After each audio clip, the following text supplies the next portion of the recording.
तो दोस्तों असली मूंगा की पहचान कैसे करें, मूंगा आपको कब धारण करना चाहिए, मूंगा आपको या किस जातक के आप हैं जिनके लिए जो मूंगा है वो सर्वश्रेष्ठ बताया गया है, और असली मूंगा या फिर जो नकली मूंगा है उसके बीच में अंतर आप कैसे करें, ये आज मैं आपको इस वीडियो में बताने वाला हूं। दोस्तों उम्मीद करता हूं कि आप लोग बहुत अच्छे होंगे और अपना ख्याल रख रहे होंगे। मूंगा धारण करने से पहले आपको ये जान लेना जरूरी है कि दरअसल जो मूंगा है वो आपको क्यों धारण करना चाहिए।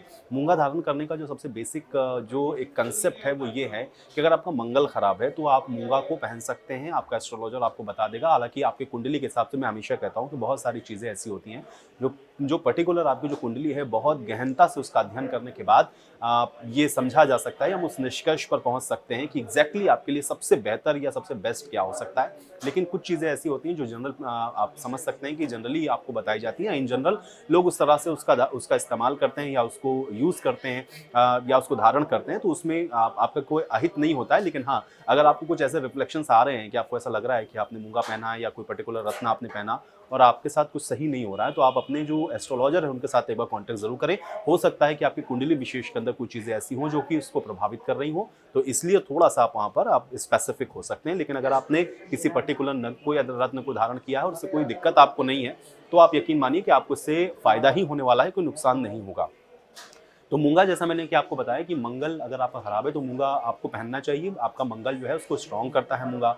अब असली और नकली मूंगा की आप पहचान कैसे करें, बहुत आसान है दोस्तों। इसमें एक तो आजकल आपने देखा है, आप किसी भी अच्छे ज्वेलर से खरीदेंगे तो आपको उसके साथ एक सर्टिफिकेट मिलेगा जो कि गारंटीड होता है कि जो मूंगा आप खरीद रहे हैं या फिर जो भी आप रत्न खरीद रहे हैं उसकी ओरिजिनलिटी को लेकर के ही जो उसका सर्टिफिकेट है वो उसके साथ में होता है। ये गवर्नमेंट अप्रूव्ड होता है, इसलिए आप बिल्कुल निश्चिंत होकर के इसको खरीद सकते हैं। लेकिन किसी अच्छी शॉप पर या आपका कोई पुराना ज्वेलर्स जिसके साथ आप सदियों से सोना चांदी या फिर रत्नों को खरीदते रहे, आप उस पर भरोसा कर सकते हैं, आप उससे ले सकते हैं।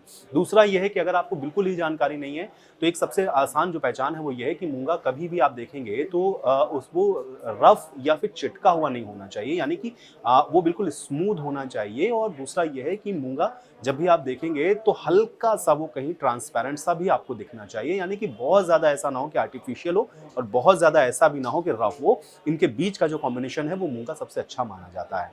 अब मूंगा को धारण कैसे करना है ये भी मैं आपको बता देता हूँ। दोस्तों सबसे अच्छा तो माना यह जाता है कि मूंगा अगर आप सोने के अंदर, और कम से कम सवा रत्ती का मूंगा होना चाहिए, इससे कम का मूंगा अगर आप पहनेंगे तो फिर वो आपको फायदा नहीं पहुंचाएगा। एक तो सवा रत्ती का मूंगा होना चाहिए और 1 ग्राम से ज्यादा की कम से कम आपको जो गोल्ड है वो उसके अंदर यूज करनी चाहिए, या उसके ऊपर आप जितनी भी बड़ी अंगूठी बनवा सकते हैं आप उसको बनवा के पहन सकते हैं। सबसे बेहतर यह है कि आप अंगूठी में उसको धारण करें।